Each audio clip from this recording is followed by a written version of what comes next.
gave a sacred instruction to the bhikkhus and disciples. The Tathagata teaches only one thing: suffering, and the path to the cessation of suffering.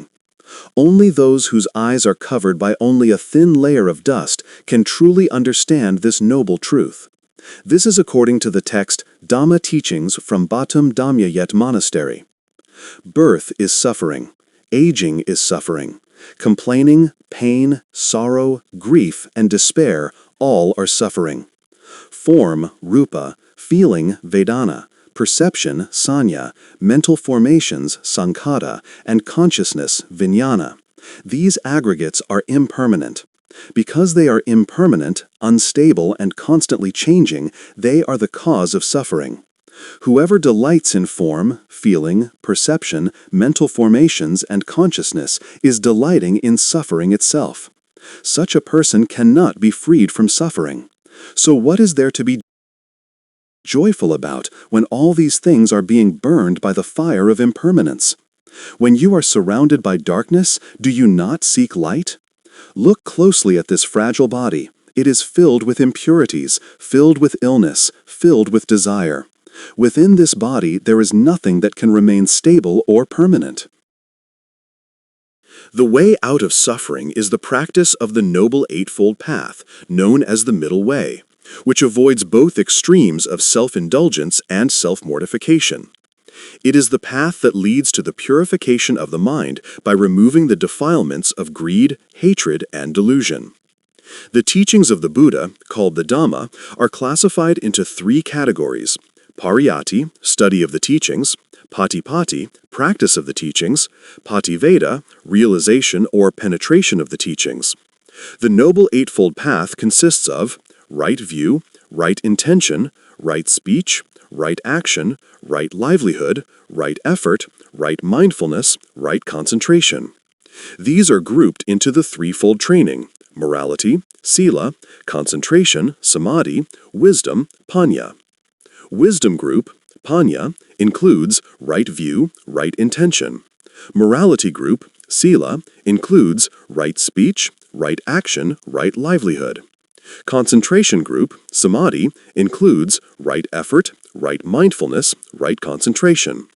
Below is an explanation focusing on the wisdom and morality groups. Our physical body cannot remain stable because it is a nature of sickness, decay, and decomposition. This decaying body carries its own ending within itself. Death awaits at the end of everyone's life journey.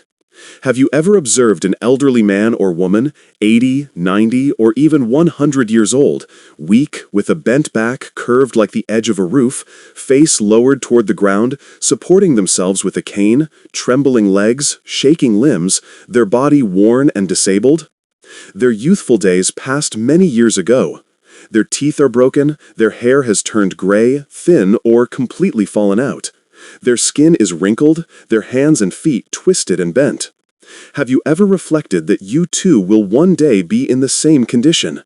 You cannot escape weakness or the decline brought by old age, and you cannot avoid it no matter what you do. Wisdom, panya. 1.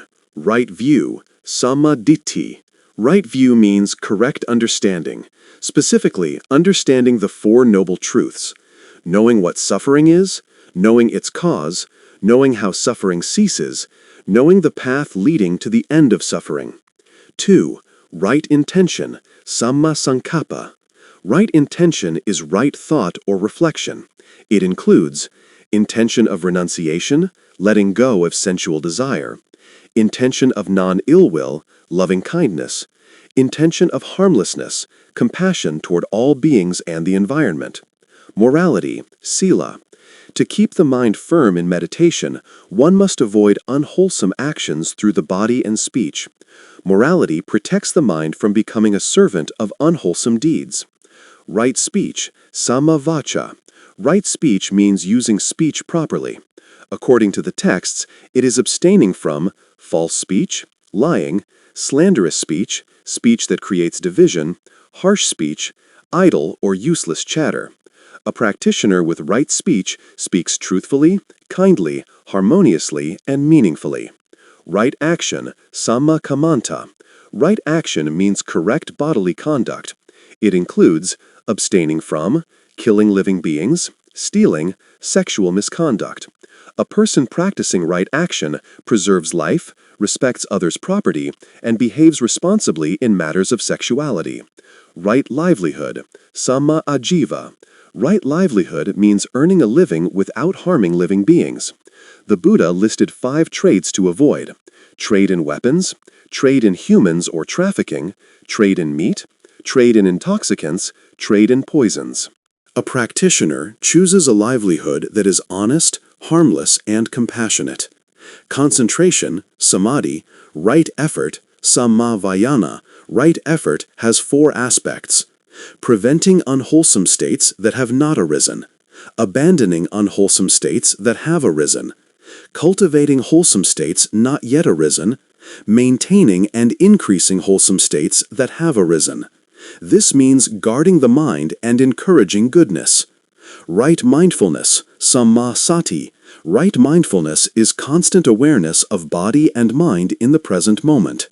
One observes phenomena as they arise and pass away without judgment, developing clear comprehension. This leads to insight into impermanence, suffering, and non-self. Right concentration, samma samadhi.